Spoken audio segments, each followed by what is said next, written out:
Welcome, everybody. Thank you for joining. We'll start shortly.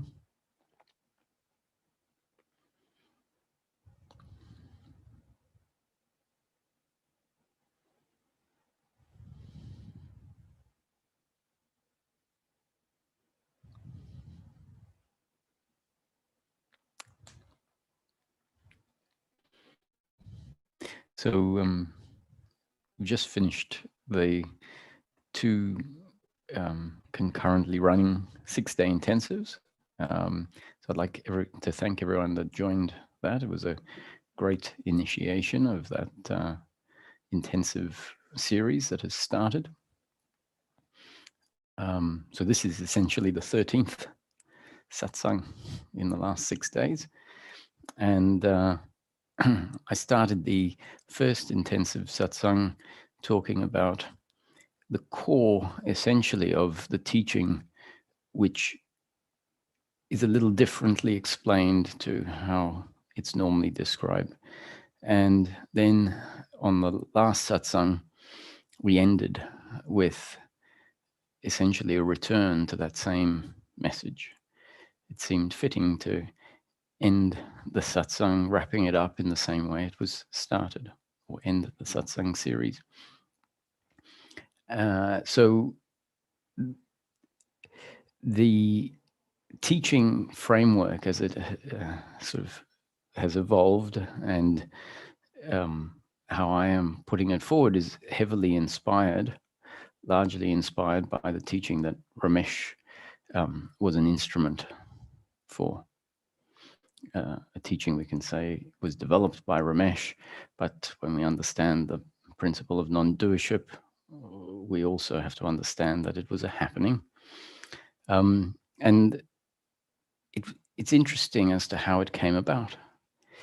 Ramesh often told the story to illustrate how seeking starts, and to illustrate this very important point that is the basis of the understanding. Having visited gurus and teachers for many years in his life, having been a seeker all his life, growing up in a Hindu family, at the age of 60, when Ramesh retired from his role in the corporate world, he decided that he would approach spiritual seeking full-time. And given that he hadn't had the success that propelled him out of seeking up to that point in time, following the direction of the various gurus, he decided to approach the seeking for himself based on his own practical experience, and based on addressing it like he would some other problems that he felt equipped to address. And that was by dealing with it very practically. He used to say that being a banker for 40 years meant you had to be practical. You can't deal with situations in the real world and not be pragmatic, not approach the problem by asking yourself, what really is the problem? How are we going to fix this in a way that is practical and not just theoretical? You can't, for example, lend people money based on a theory when in practice it's not delivering outcomes. You need to adjust the practice so that it is practical, so that it works in practice. And I guess having approached life in that way and been trained to look at things practical, he was equipped to come up with this particular framework. And it's sort of inspired by a question he asked his family guru. And based on the answer he got, which he said didn't satisfy him, that was one of the reasons why he said, let me put all of that behind me. And the situation I'm speaking of was he asked a question that he thought was very practical, that thought a seeker should ask this question: what will I have after liberation or enlightenment that I didn't have before? And because he was earnest in his seeking, genuine in his seeking, it wasn't about following protocol, but it was about, what do I need to know? What do I need to look at in order for the seeking to unfold? And so this question seemed like a very relevant, important question to ask. And more importantly, the answer, the only reason to ask the question is to get an answer that would be helpful. So Ramesh was hoping that if he could get some guidance on essentially what one will have after enlightenment, the whole investigation can happen with that in mind, with that being central to what is being looked at. However, the guru that he asked the question of obviously came from a various tradition where there were protocols, things that you do and don't ask. And that question seemed too straightforward or too pertinent or too direct or maybe even insolent. And when Ramesh asked the question, he said he could see that the guru started to get very angry and was about to express his dissatisfaction when Ramesh says it seemed to be apparent that he noticed that many other people in the audience were very interested in what the answer to that question would be. And so because other people were interested in that answer, the guru decided not to get angry. And in this case, I'm not talking about Nisargadatta Maharaj that ended up being Ramesh's guru around this time, or not around the time of asking this question, but around the time of his retirement, when he decided to take on the seeking based on a practical investigation of his own. This was earlier, it was a family guru. And so instead of getting angry, the family guru answered the question in a way that Ramesh said was an answer you give when you're not really giving an answer. And so the answer was, you'll know when you're enlightened. And so to Ramesh, that was a completely inappropriate answer based on the reason he was asking the question. Because he wanted the answer to help him get to enlightenment. And instead, the answer was, well, when you get there, you'll know.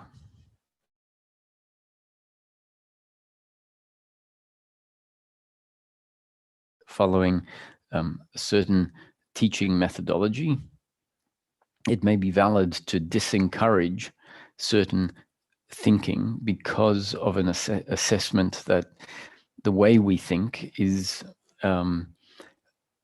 tends to have inherent in it some of the problems that the teaching and the journey is actually trying to transcend and overcome. And so giving answers that the mind can digest may actually be a way of keeping a mind that is seeing things incorrectly and making certain assumptions about how things need to be worked out, maybe giving that type of thinking more food. And so it can be valid to not give answers, to try and starve the intellect and get it to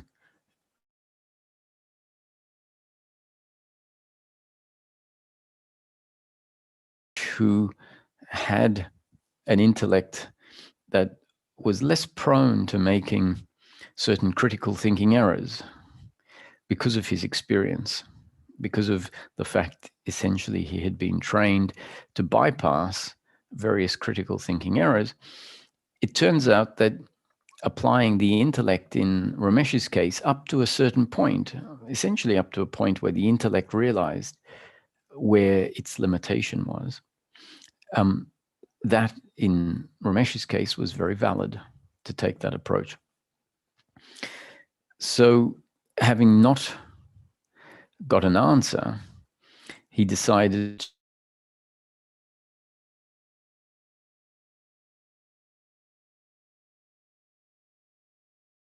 keeping it practical. He said, what am I really looking for?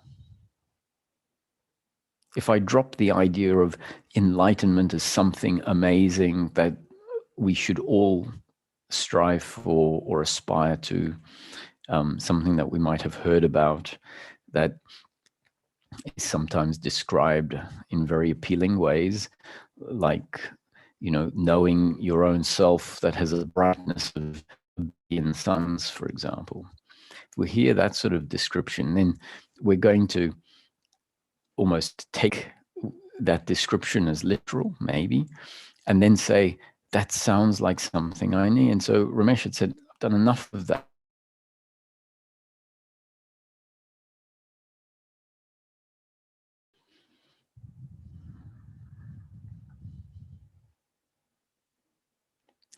And keeping it simple,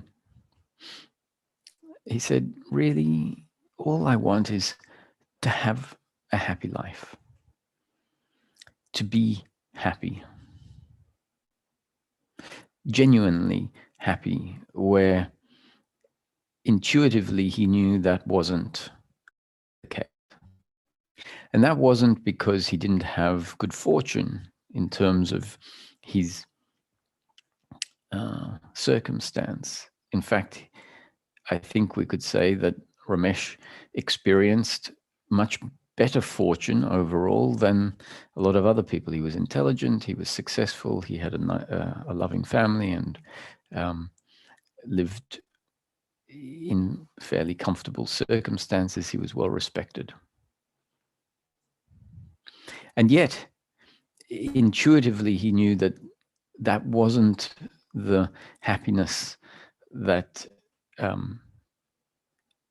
there seemed, because of the fact unhappiness was there in whatever form, it seemed like there was something that was needed. And when he kept it really simple, he said, I just want happiness. But because he didn't have happiness, he came to a conclusion, which is a very important conclusion, and it demonstrates the fact that he was keeping it very practical. He said, I don't know what happiness is. He said, we've been told what happiness is, and we've concluded what happiness is based on our current structure and makeup. And that usually is a belief that happiness is pleasure. That the more pleasure we get, the better our circumstances, then that is what will make us one day potentially happy. He said, what if that's wrong?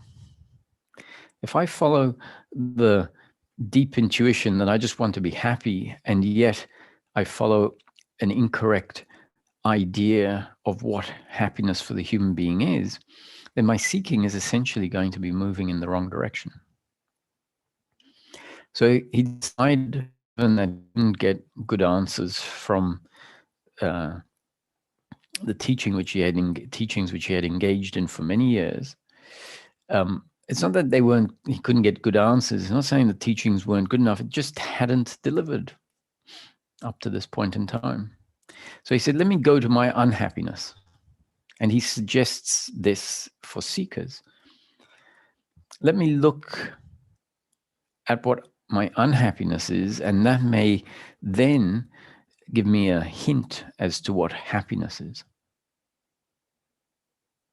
And so he said, I waited for those times where I could put my hand on my heart and say, in this moment, I am not happy. And when that moment is caught, in this moment, I'm not happy, then looking at what the unhappiness is in such a way that maybe hasn't been done before, looking at the fine detail, could happen. And what he found is that the unhappiness was essentially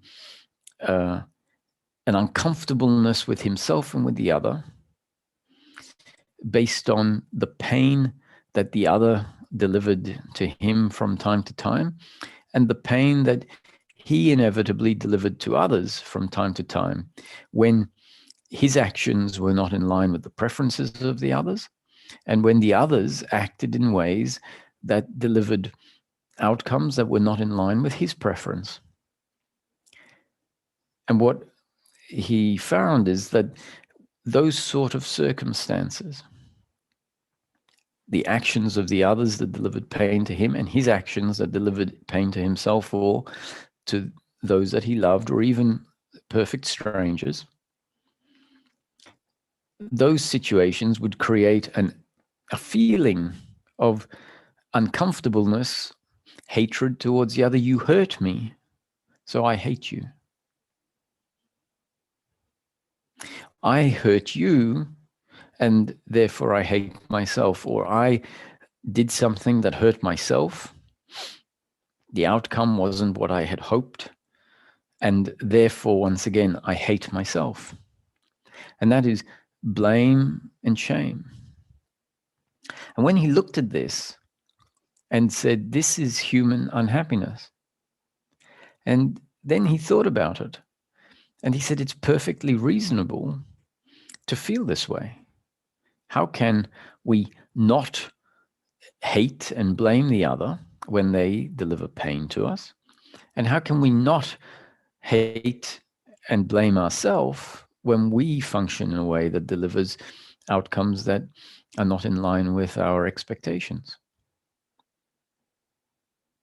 So he thought long and hard about this, and at some point he came up with a conclusion that didn't deliver the happiness he was looking for, but at least satisfied his seeking and brought it to an end temporarily. And the conclusion was, if this is human unhappiness, an uncomfortableness with oneself and an uncomfortableness with the other based on how we act and what we do, he said, based on that, given that is a reasonable feeling to have, human happiness is not available in this life. And having come to that conclusion for himself based on a considered investigation of life, having found out what his unhappiness was, that unrealistic to be happy in the face of the pain that the others deliver and be happy in the face of pain that you deliver, that's it. It's not available. Human happiness is not available. And so he was able to put seeking behind him on the firm conclusion, it's pointless seeking happiness because it doesn't make sense that it's available in this life.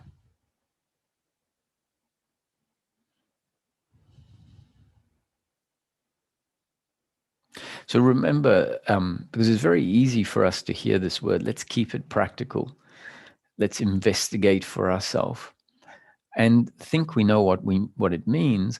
And so hopefully this story shows an example of that practicality and that investigating for oneself in action, so that we don't remain stuck in the head assuming what certain concepts mean and not investigating for ourselves and not confirming it for ourselves, which is essential in order for the understanding to move from an intellectual understanding, which is just something we've read in a book, because we could easily say, I've read it in a book, I trust the book, I read it in 5 books, they all say more or less the same thing, so that's it.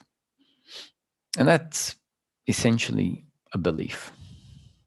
Once it gets confirmed for ourselves, not necessarily the end outcome, because that might not be available to be confirmed, but we can confirm a lot of the descriptions of life, or at least some of them that are able to be seen.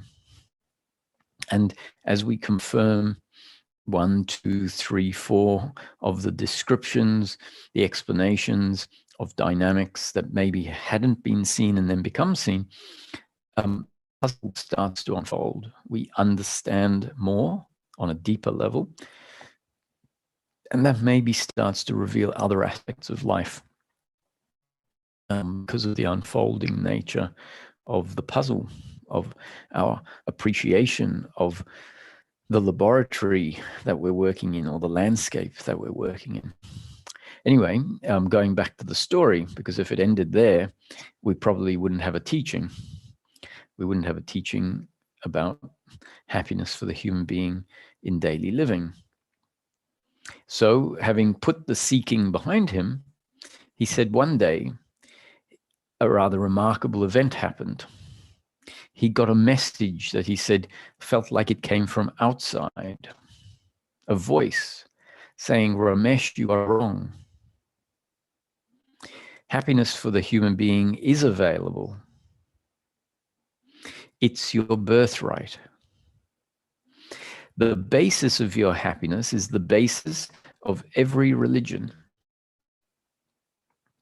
A basis that has been forgotten, overlooked, which is why we've been having religious wars for thousands of years.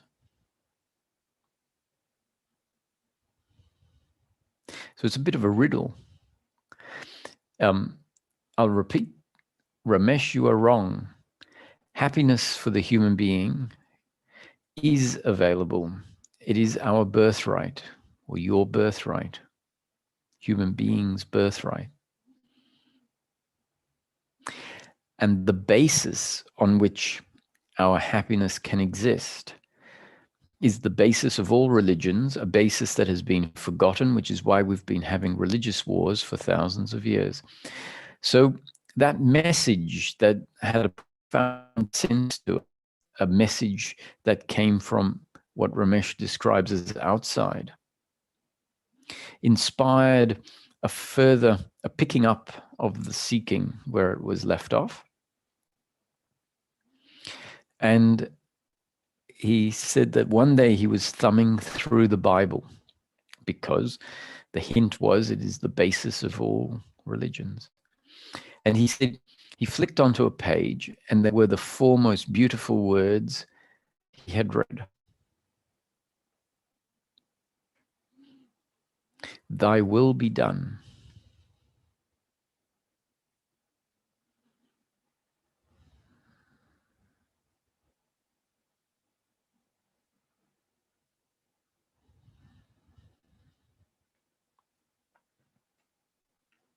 And when he read those words, he was struck by them in such a way that he felt this is the answer.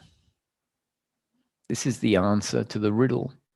I was given a hint, and in a way, the answer has been presented to me. And when he thought about it, he realized the Hindu religion says the same thing, but in a more profound way. It says, thou art the speaker, thou art the listener, implying that everything is God in action.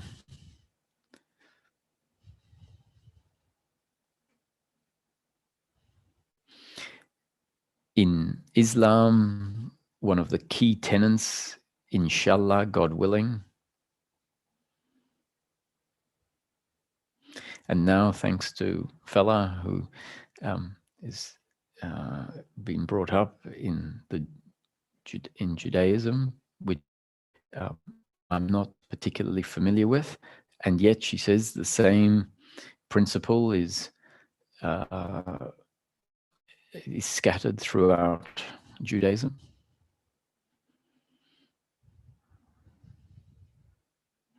And even in some of the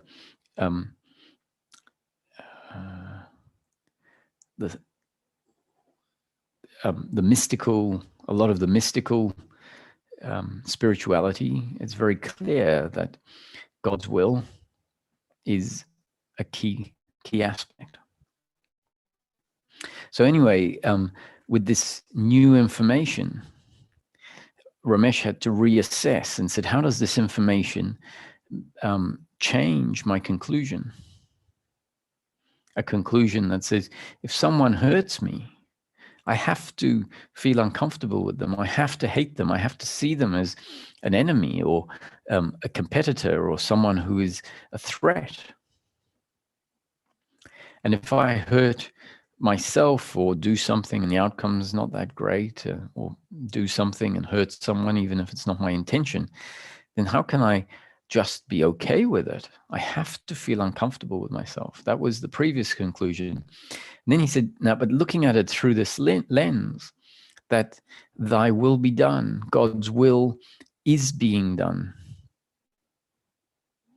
All there is God's will. Assessing a situation where the other delivers pain to us is now seen as destiny unfolding, God's will unfolding, and the other being an instrument through which what is destined to happen happens. An instrument through which God's will is delivered, which really means a means by which my destiny is fulfilled. In that case, destiny is to have pain in the moment. And it is destiny of the other to be the one through which the pain in the moment is delivered. And that applies for pleasure in the moment too. So from this point of view, there isn't a separate other that is hurting me because of their own free will, something that they have, because of their own volition, their own independence, chosen to act that way and deliver pain to me. And in the same way, an action that happens through me, which previously was seen as my action, is not the action of a separate independent doer doing something suboptimal and should have been done better, but rather the same, destiny unfolding in order for whatever is destined to happen in each moment to happen. So from this point of view, Ramesh then said that we're all universal brothers and sisters. And when the other instrument through which pain is delivered, seeing them as a separate independent entity, the doer, therefore seeing them as a enemy or a rival, a competitor, can fall away. And life then gets lived still more or less as it did before in practice, finding oneself in a situation, facing options, needing to make decisions, but understanding that the decisions, the circumstance is all part of God's will unfolding, and that we can't make a mistake, in the sense we can choose a decision or an option that leads to an outcome that is not perfect, that may be not in line with our preference. It's not an ultimate mistake, in that that is what happened and therefore what was destined. So we can't make a mistake is not referring to the outcome. Previously, a decision was a right decision or a mistaken decision based on whether it delivered a good outcome or not.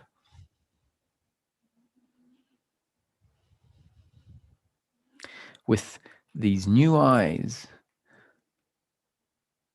that notion of a personal mistake falls away. And with it falls away the load of guilt and blame and the load of hatred and resentment. Blame towards the other, which in effect is then hatred and resentment towards the other. That burden that has been carried around for a whole lifetime, with a change in perspective, can fall away instantaneously. No more regret about what happened in the past. No more expectation about what needs to happen in the future.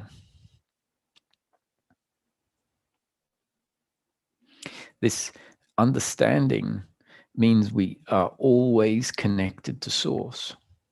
We understand that we are an expression of Source, that we can't do anything unless it is an expression of source. The speaking is a happening, the thinking is a happening, the feelings are a happening, the behavior is a happening, and they wouldn't happen if source wasn't powering, wasn't enlivening each and every human being. So from this point, or this perspective, we are all being lived. And so there's no need to have expectations of the future, worry about the future, which was a necessity when we believed we were the ones controlling the future. There can be a surrender into the fact that life will carry on, that we can't stop. This understanding that everything is God's will is not going to have us suddenly stop and the story end. What happens is in each moment we will find ourselves still moving based on the same underlying principle that was moving us before, which was our biological preferences still remain intact, even when our sense of personal doership falls away. And so given a circumstance, the preferences will move in one way or in one direction or another. And that is destiny unfolding, God's will unfolding.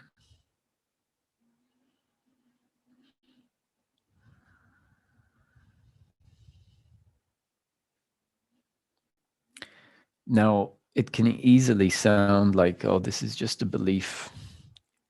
Things can't possibly be all happening according to God's will. When we put that aside for a second and we say, look at what your unhappiness is in life,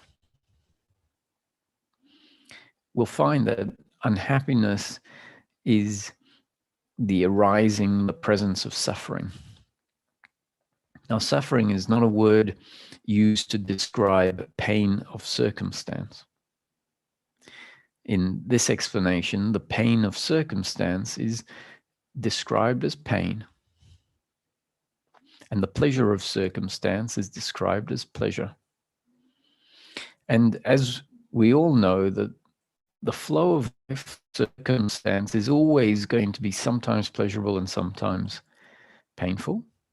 Sometimes we get what we want, sometimes we don't get what we want. Sometimes we get much more than what we want. That essentially is not in our control. The circumstance is influenced by so many factors outside of our control. And when we look at it, even our actions that are part of the circumstance, then we say, oh, but that is in my control. And when we look at it, our actions are really a result of our genes and up-to-date conditioning. They're the only two factors that influence the biological and the psychological entity, which is the human being. And that biological entity, the human being, finds itself in a set of circumstances that are very detailed and not as they are because of me.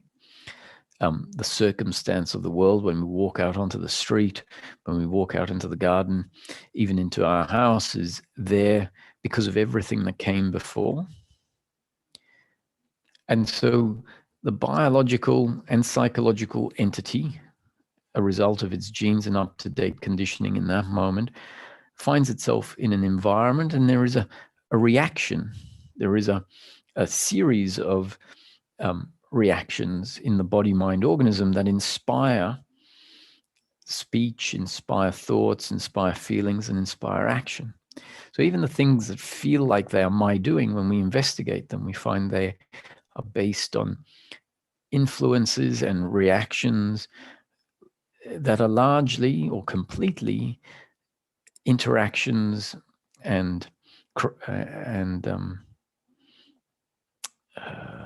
in place. Everything is in place, not because I did it.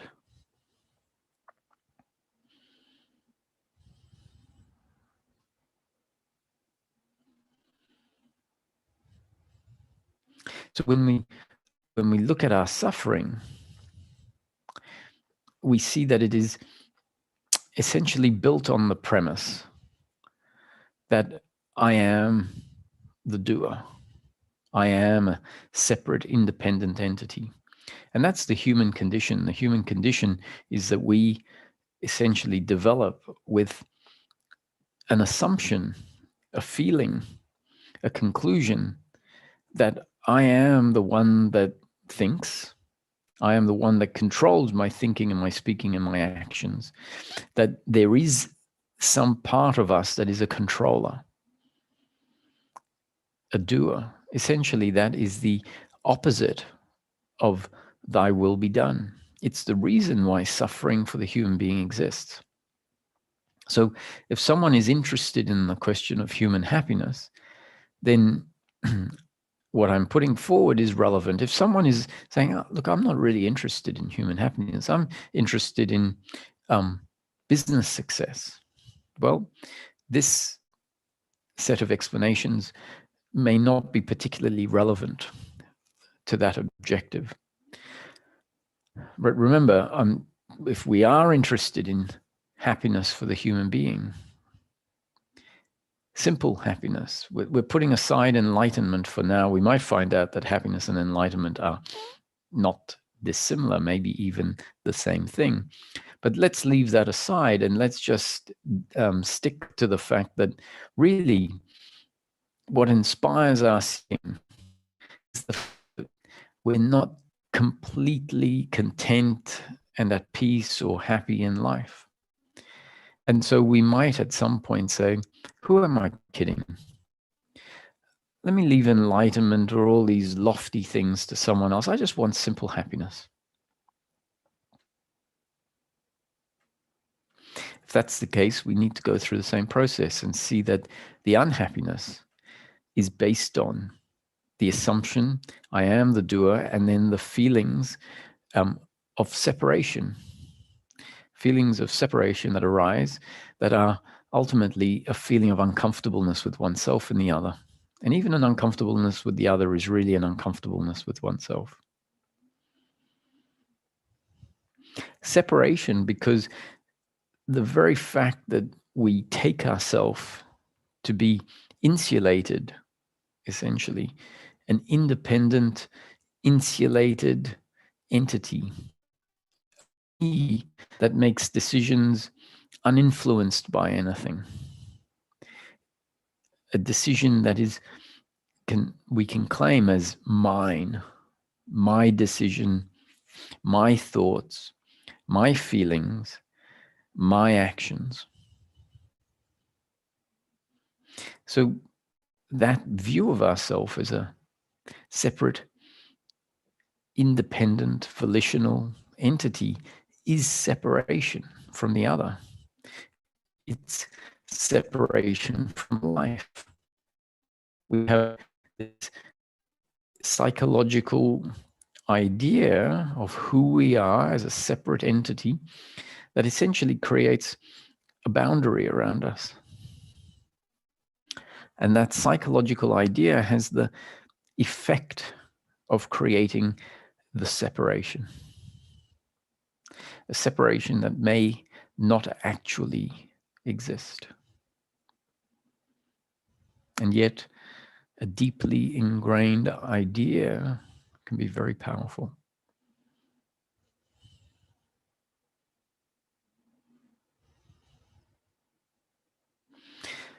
So I was going down this track because someone could say, this notion that it's all God's will is fanciful thinking. So, okay, let's put it aside for a sec.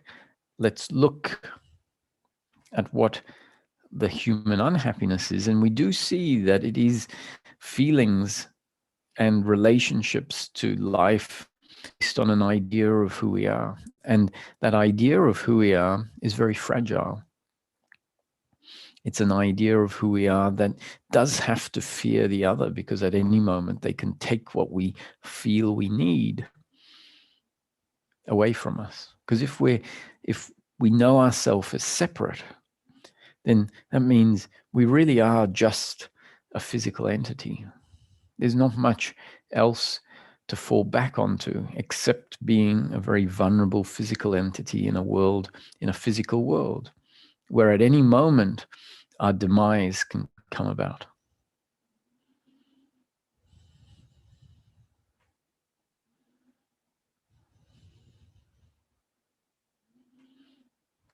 And so the different forms of suffering, the guilt and the shame and the insecurity, the sense of not being good enough sets in. It's an idea that I, this separate entity, haven't lived up to the standards, to my parents' standards, society's standards, and most importantly, God's standards. And that is maybe as erroneous as the idea, if it's erroneous, that we are a separate, independent entity. And the blame to the other may be as erroneous as the idea that we and the other is separate entity in control of what they do in each moment, and therefore, they should consider what I like, what I want, and not do anything that will hurt me. So if we maintain the fact that there is no such thing as a happening in life, if we maintain that doesn't exist, really, it makes sense, as Ramesh did when his perspective was that way, that human happiness, which happens to equate to what enlightenment in practical terms delivers, which is happiness in its real form, happiness through peace of mind, which is the absence of this attitude of doership and attachment to outcome, the absence of the guilt, the blame, the pride, the worry, and the expectation. We will have to acknowledge, if we say, I don't believe that life is an unfolding outside of our control. And so I would encourage someone to not then hold an incompatible expectation for happiness. However, if you find yourself resonating with suggestions of wisdom teachings that we have forgotten ourselves, we have forgotten the nature of life. Life is an illusion, and some of the important aspects have been covered up. That the life is a play of consciousness, and not only a play of consciousness, but it's described as Maya, the illusion in which misunderstanding, ignorance sets in. And those same teachings are telling us that a remembering of our true nature, a seeing life truly, a union with Source, coming to know ourselves, a remembering of who we are,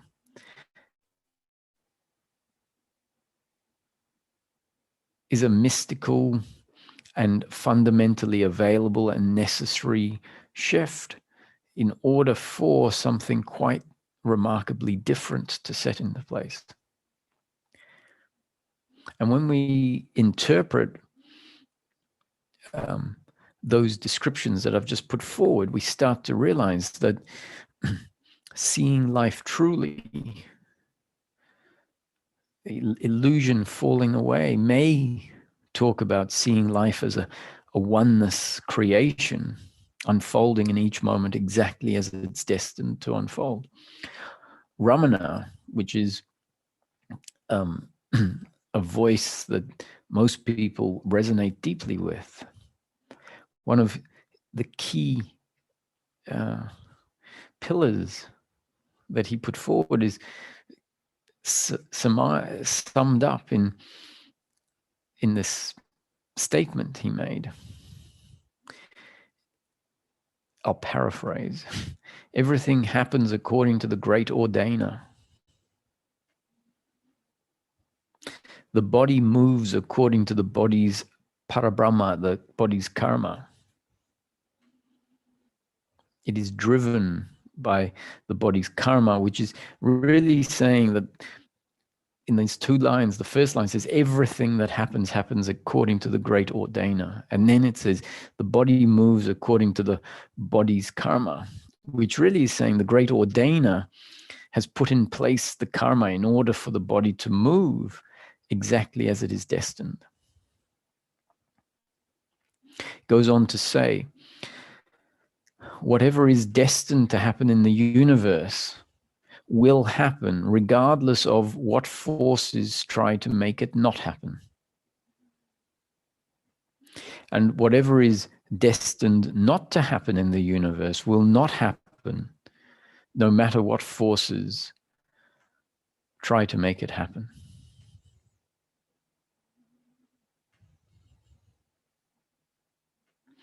With this understanding, the only course of action is silence.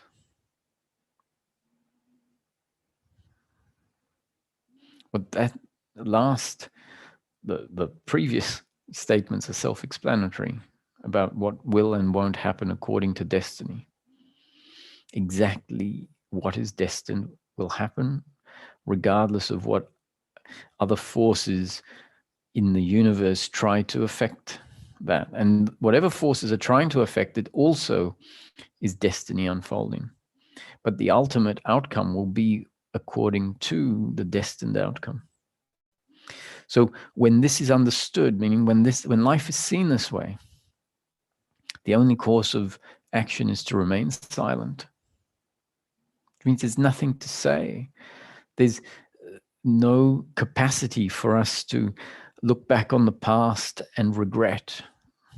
And that's the non-silence of the ongoing thinking mind that doesn't ever feel satisfied with the past, is hanging on to the past, essentially saying, oh, if only I had done this differently, if only the other had done this, why is my life turning out like this? All of that narrative is the opposite of silence. And it makes sense that that will be there if life is being seen as what I made happen and that I could have acted differently, I should have acted differently. And so this hypothetical regression back into the past, holding on to the past with regret, is bound to be there. And the same with looking into the future with expectations, having ideas of how life should unfold, how we want it to unfold. But if we understand everything is happening according to the great ordainer, source, destiny, then a lot of that thinking is seen as futile. It will turn out as it's going to turn out, and I will function in the moment practically according to my genes and up-to-date conditioning and the circumstance I find myself in. So life becomes very simple. How do I live my life, Ramesh used to say, is a valid question with the understanding that everything is completely predetermined. He said, that's fine. The answer is simple. In each moment, do exactly what you think or feel to do. Because the thoughts that you have about what you think or feel to do is what is destined. And whether they get enacted or not will happen according to destiny. So you can't make a mistake. So you might as well live life doing what you think or feel to do, which is how we all have always lived our life. Even if we are plagued with fear, the fear might be arising and influencing what we think or feel to do.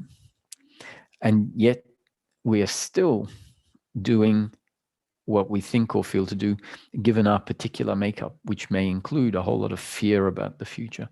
If that fear falls away, we will still in the moment be doing what we think or feel like doing, but what we think or feel like will be inspired by different components, different arisings, different ways of processing the importance of outcomes and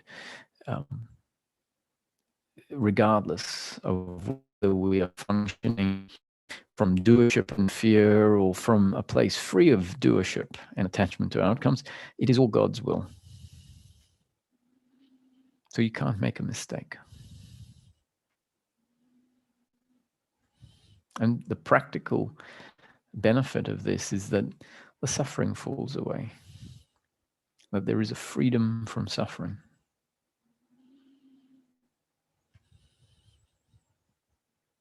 And when that sets in, then we start having our own experience of the peace that comes with the end of suffering.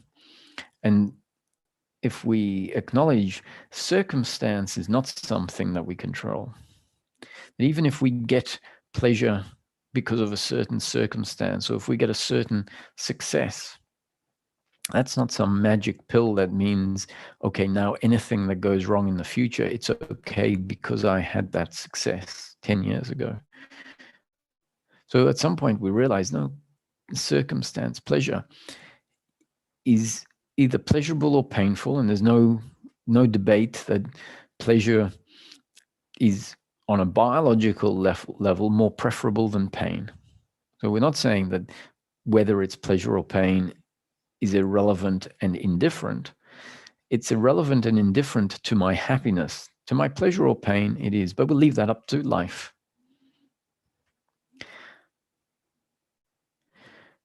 But with a certain attitude, the circumstance doesn't get in, we don't get involved in the circumstance as if that is my happiness.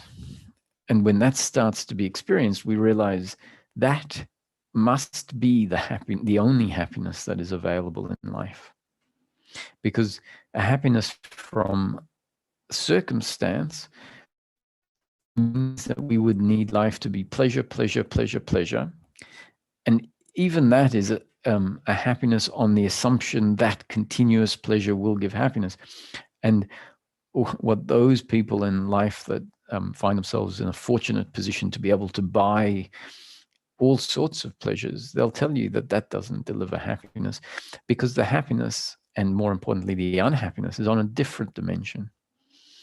It's on the psychological sense of self. And that attitude that looks out and sees oneself as a separate entity, a doer, disconnected from source, in fact, not even recognizing or considering the fact that there is a source, that all of this comes from source, that psychological identity is inherently uncomfortable. Contained within that structure is uncomfortableness. So regardless of how much pleasure is delivered, there will be an inherent uncomfortableness pervading the circumstance. And when that falls away, it's like, this is all I was ever really looking for. Meaning, this is all that can ever really satisfy the absence of resistance, the absence of the psychological sense things are not good enough. So they don't become good enough. The relationship that says they are not good enough falls away. And in the absence of a feeling that arises that says, this is an attack on who I am, the way you acted, the way I acted is an attack on who I am, when that can't arise because the entity from which it used to arise has dissolved, then we find by default, which is not at all how our brain thinks it is possible, we find in the absence of the feeling and the thought, it is not good enough, the very same circumstance is felt to be perfect, we could say. Not circumstantially perfect, but as it's meant to be, and not an attack of who I am at my core.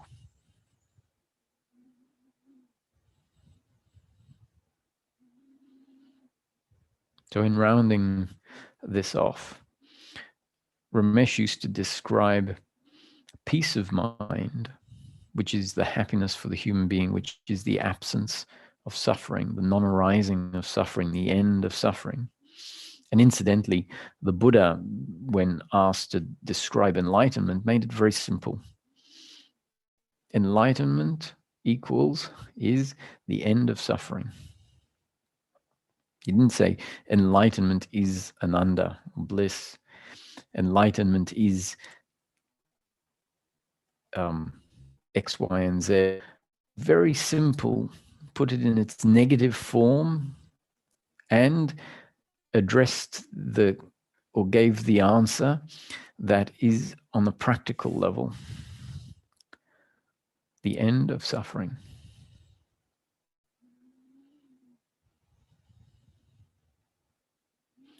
So after putting forward the very practical explanation and description, which matches the Buddha's, Ramesh would say, happiness for the human being is continuous unbroken peace of mind. Continuous unbroken peace of mind is simply the non-arising of suffering that disturbs our natural state of peace of mind. And that is the same as and arises when there is an understanding of non-doership. And the understanding of non-doership is really just the dissolution of the deeply ingrained belief of doership. And that can be called continuous and unbroken connection to source.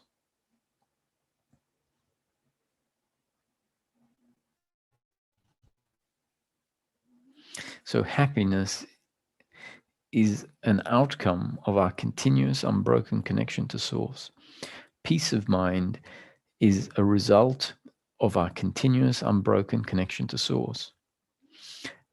The understanding of non-doership results in the continuous unbroken connection to source.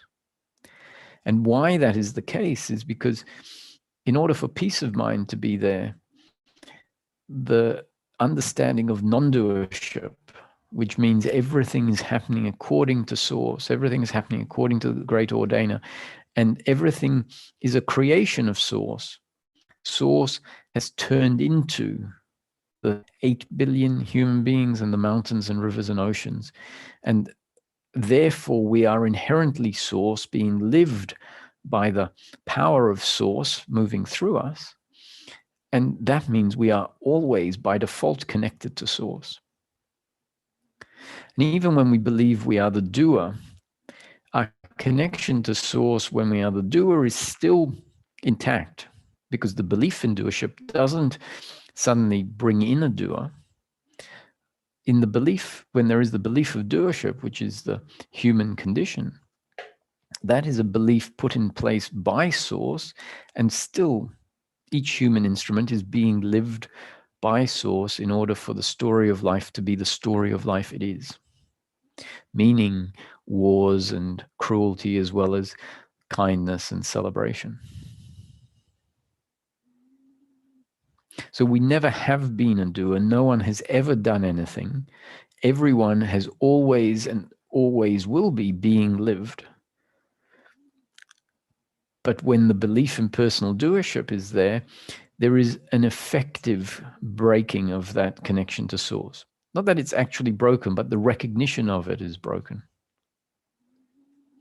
And so when there is no belief in personal doership, it means the recognition of our being lived is there in an unbroken sense.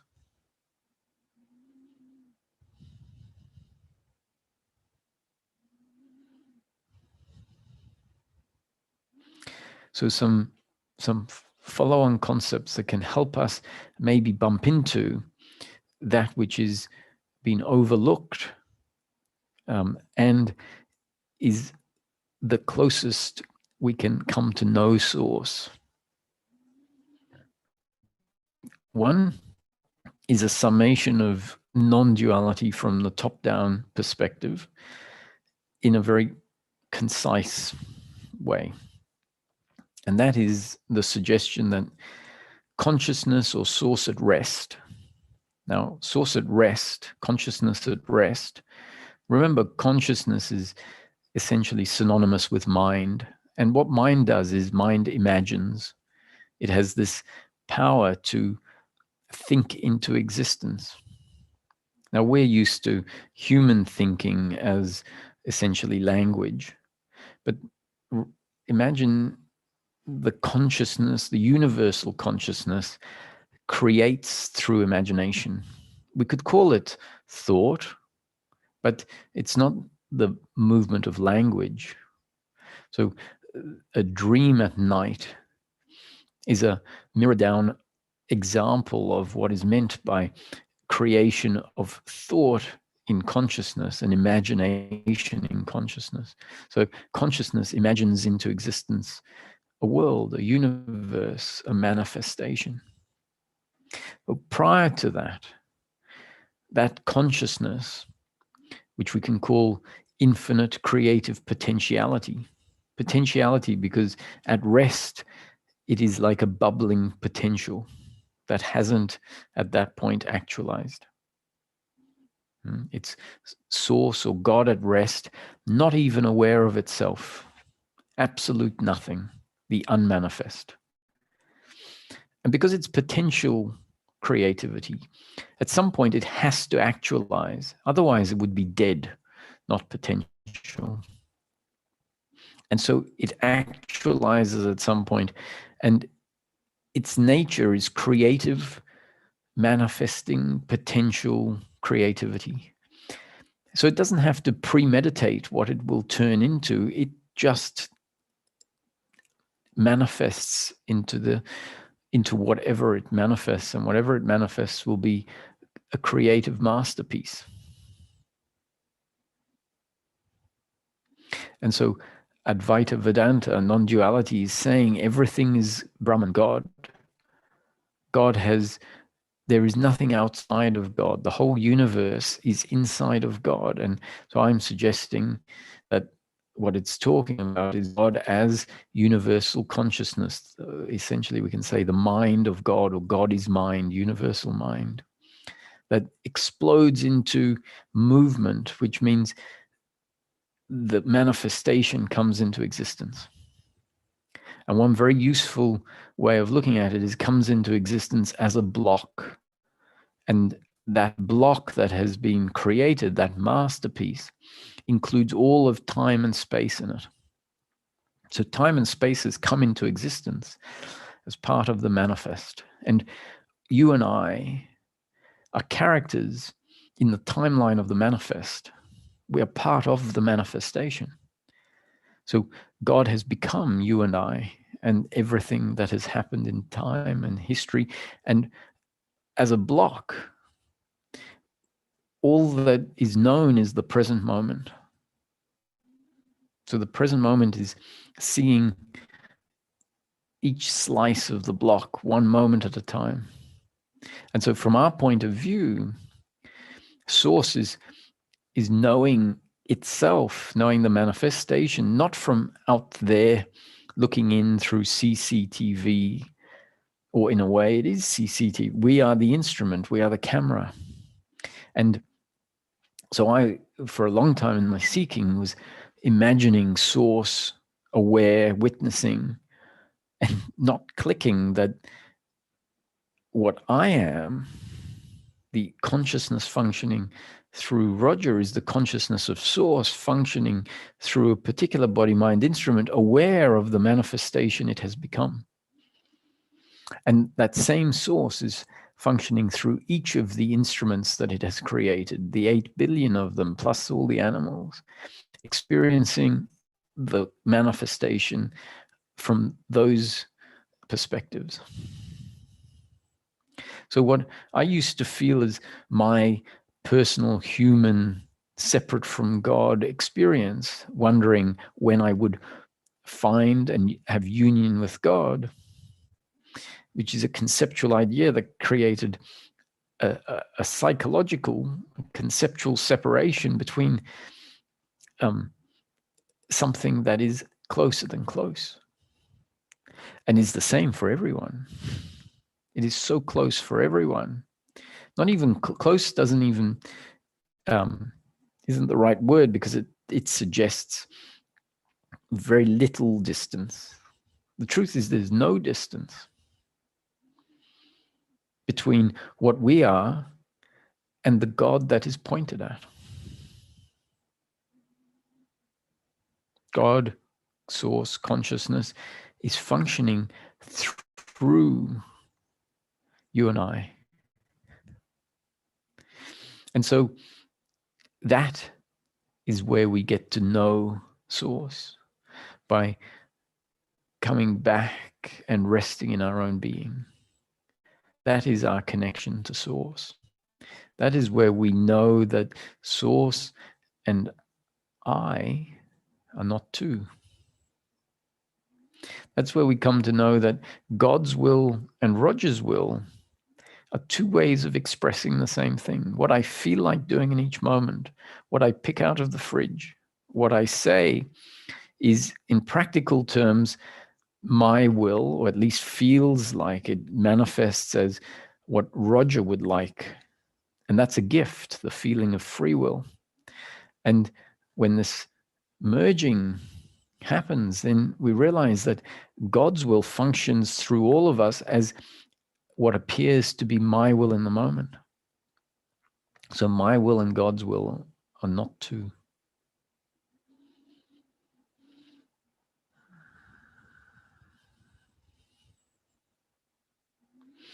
This hopefully doesn't just remain as fanciful concepts and stories in your head, but attention can come to right here, the present moment, not necessarily considering the universe or the manifest as the theoretical universe that science explains, which is hundreds, thousands, millions, billions of light years this way and that way, and out there. If we run with a conceptual notion of the universe as being out there, we're never really going to bump into it, because that idea keeps us separate from a part of the universe. So I suggest that we treat the manifestation and the universe as that which is here for each of us. We change our notion of the universe as being very big to being as big as exists in your present moment experience. So if you're at the top of a mountain looking out, the present moment experience is about as big as it's going to get for us, unless you happen to go for a ride up in a spaceship, maybe in an airplane. You look out and you realize that is the present moment experience. If you're in a room, the present moment experience, as it presents in practice, is that big. And that is here and now. That is the manifestation when we keep it practical. When we drop the idea, the concept we have of the universe, concept based on past experience, how we remember it, when we say, oh, but if I walk outside, there's more of the universe. Well, at the moment, you're not walking outside. When you walk outside, then say that is the universe, and then you'll realize, oh, now the room isn't there anymore. This, not so that we live that way, because in that case, we'd never go to the shops, because we would say there is no such thing as a shop, there's just this. It's not to live that way in totality, but if we're trying to bump into the present, the presence that is here now, the presence that is here now is what our universe arises in. I promise you, just a little shift like that, if that little shift doesn't happen, and we keep contemplating the universe as something out there, an awakening to the simple consciousness that is the core of each human being can remain a mystery.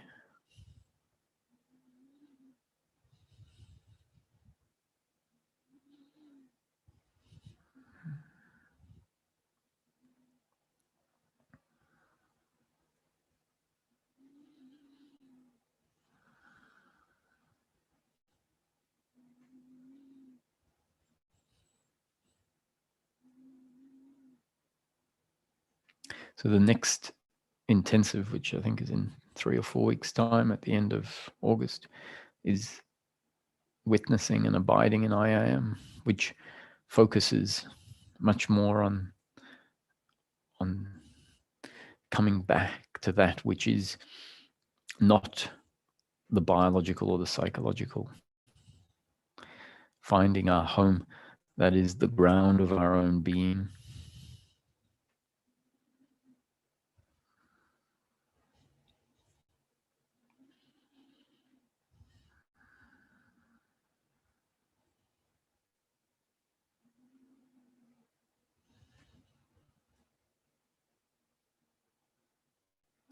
So I'll open it up to some questions.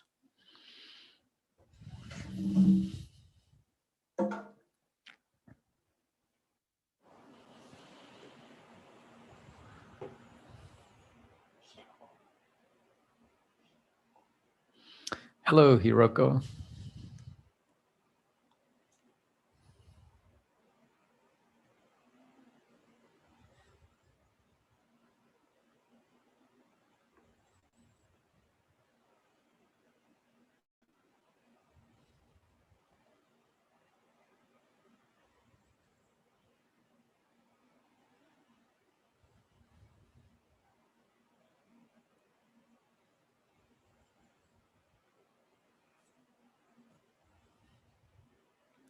We seem to be having some sound problems.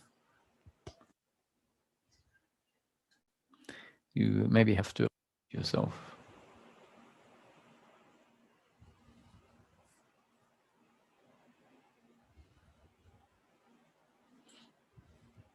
Oh, that doesn't seem to be working. Okay.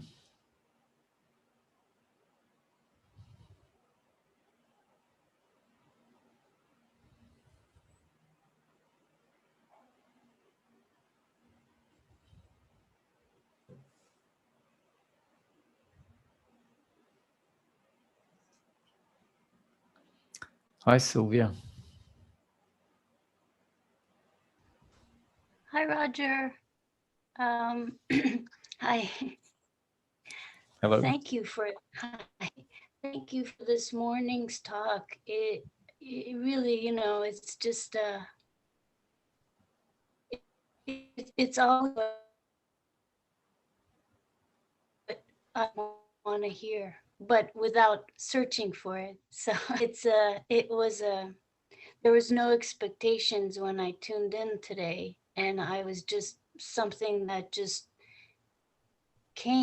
happened, right? And when you look back on the point that Ramesh used to make, and now you're doing, and now you're saying how it is God's will, and what's that will, and that will is, it's God's will. And in fact, do you remember once Ramesh saying, not only is it God's will or thy will be done, he had once even pointed out and said, thy will has been done. Do you remember that? Or in one of his talks? So it's just a huge reminder, a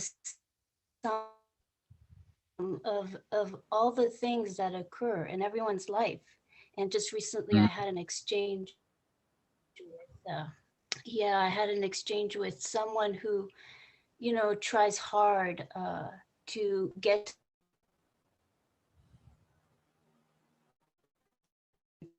to get back to that place. And it's always a good one line that if one grasps the true meaning of it, they really, cannot be moved around by any pleasure or pain, I do the think trick. that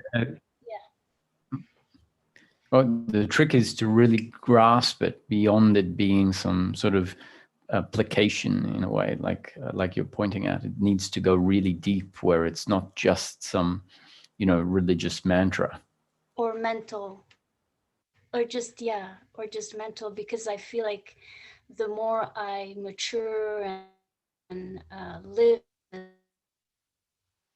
life, pleasure and pain are equal in this heart. It's taken as an equal opportunity to feel the way it's going to be felt. So Today's talk was just wonderful. Thank you so much. Thank you. Thank you for commenting. Yeah, also the point you make, let's not mistake thy will be done as in something in the future. It's very important, is what it's saying. Yeah. God's will is being done in each moment, has always been being done. Exactly. Yeah.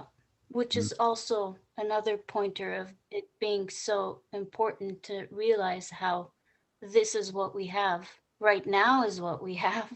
But every moment, as said in a way you said it was really nice, a block of the past, a block of the future, but the blocks of each moment is what really matters. And because we can't go back. And if we want to move forward, we just don't know what will happen. We can have goals and expectations, so to speak, but if we truly live in that moment, I think that's when it becomes more worthwhile either way. So, yeah, it's really nice to hear this from someone. Great. Well, I'm glad I'm the instrument in delivering it for now. Oh, yeah, you're right. And it's lovely. Thank you. Thank you very much. Hello, Layla. Hi, Roger. Do you hear me? Yes, I can. Okay, great. It's always good to see you, Roger. Thank you. Nice to hear from you. Thank you. My question is, I'm listening to you for a long time, and I am in this road for many, many years, but still I see I am in play of Leela. Still I see things happen, I react, if somebody yell at me or I get mad, or I am too much into play of Leela. And I don't see any, theoretically I understand, but when it comes to experience, day by day, moment by moment, if somebody, cross me on the way when I drive, and, it's any end to it, or I have to just listen to you and one day kicks in. Do you know what I mean? Well, it will kick in if it's destined. If not, it won't kick in. That's the whole point, right? Life is unfolding in each moment exactly as it's destined. So one thing, rather than wanting your involvement to come to an end, because we might realize that that is futile. It will come to an end when it comes to an end. So when you see the involvement, maybe you can laugh at it at the same time and say, this is destiny. It is destiny for me to get involved with what is happening.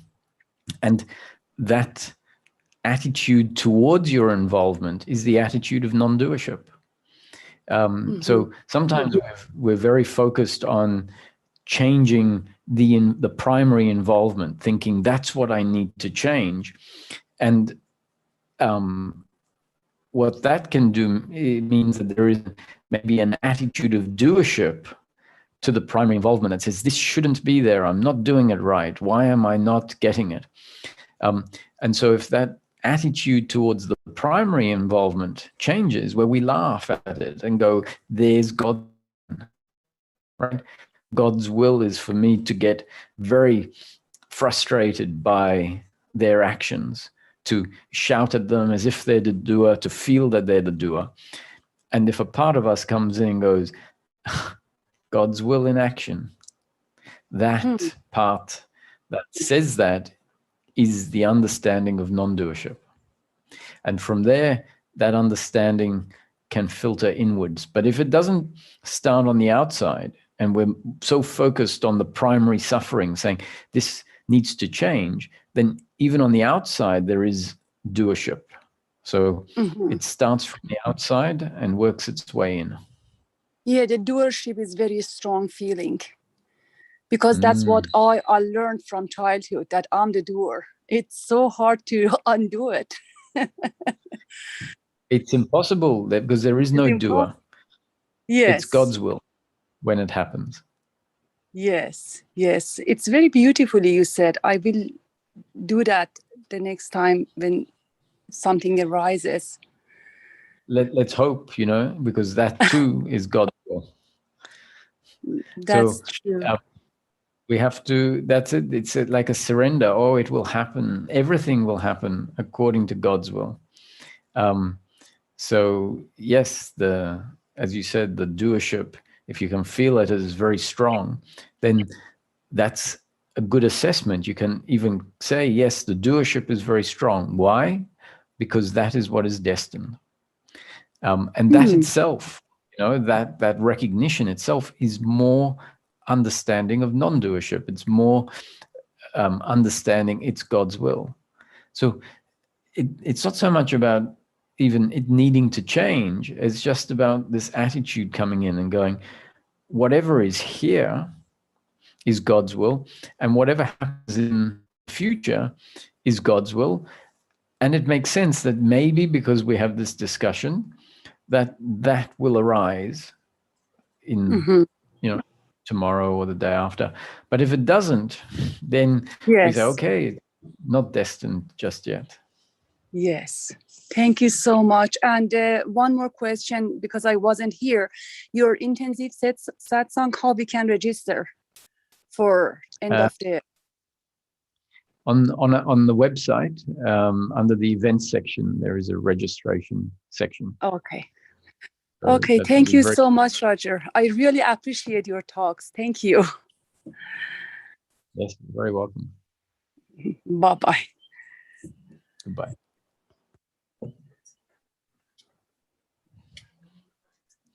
Hello, come on, Luck.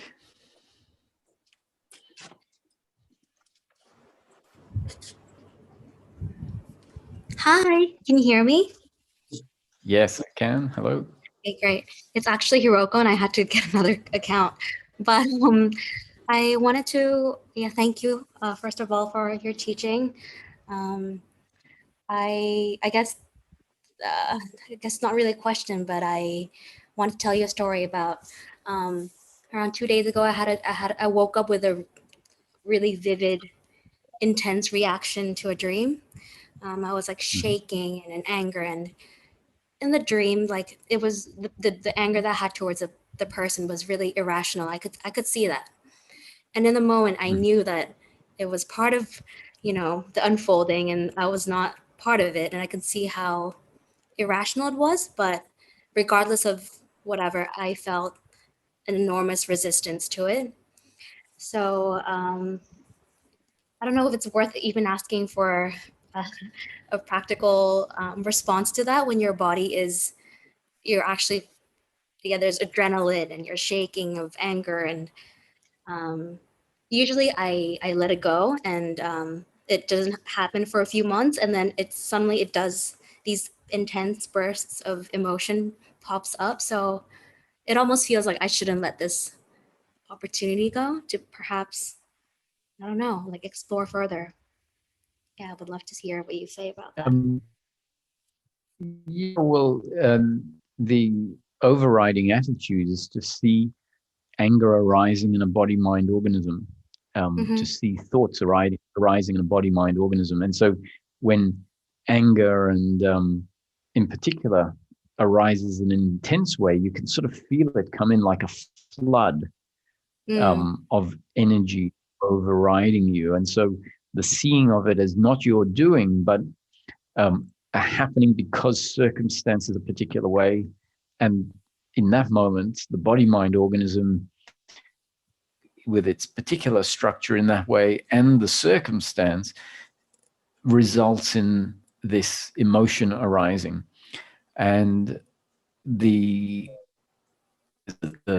standard everyday way of looking at it is, I got angry, right? I got very angry. And that relationship to it is, I got angry, is that was something that belonged to Hiroko or to Roger. It was my anger. It was what I am. And so this subtle shift, which is to see anger arising in a body-mind organism, what sees the anger arise in the body-mind organism is subtly outside or looking in, witnessing that happen. It helps create a bit of a distance.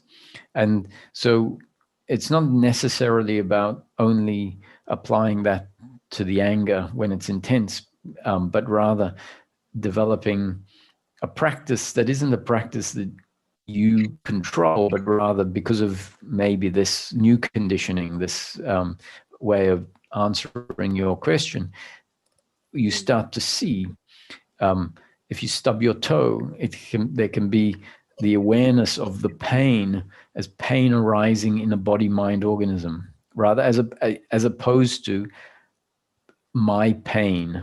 I kicked the chair and then I was in pain. Now we're actually saying, oh, no, that is pain arising in a body-mind organism.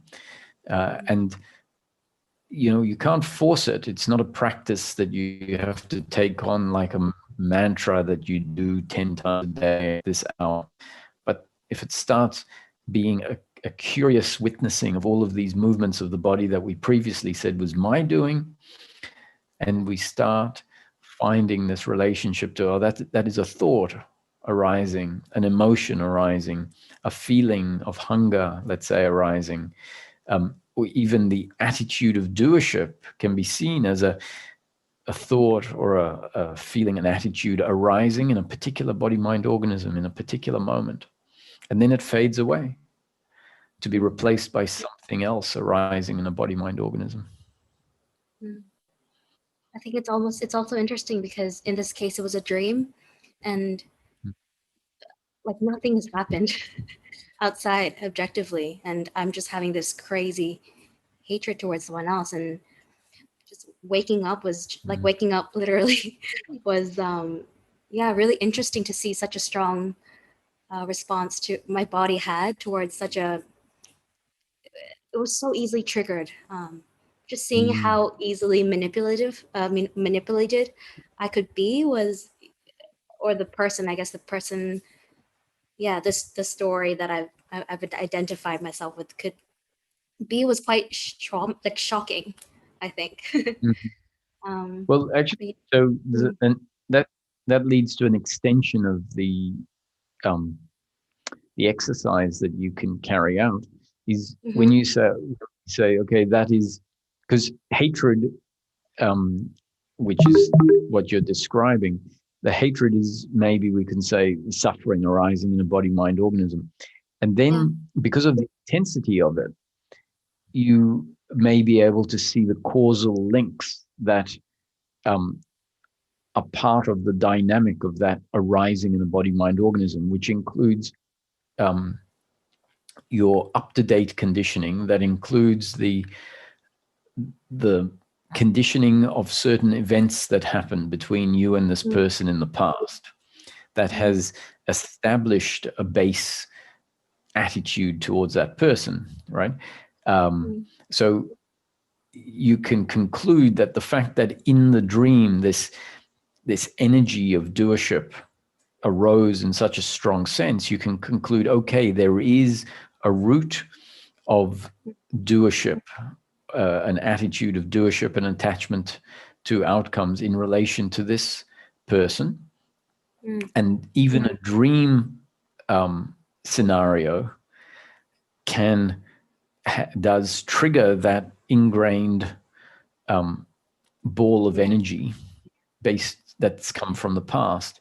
And now that's not something you did. That was a circumstance that took place. And as a result of the particular makeup in that moment, it was locked away a particular way. So not your doing. And so now when that dream happened, it triggers that load and creates this very emotion. So all of that can be seen almost from outside as an explanation of why it happens, and yet the explanation is very impersonal because that load got put in place not by you, but as a consequence of the destiny that happened back then. Yeah, I can see that. Yeah. Mm. Thank you. Thank you. You're welcome. That was really helpful. Thank you. I really appreciate it. Good. Thanks for dropping in. Well, it's been a long day, so thank you for joining me. I'll see you the same time next week.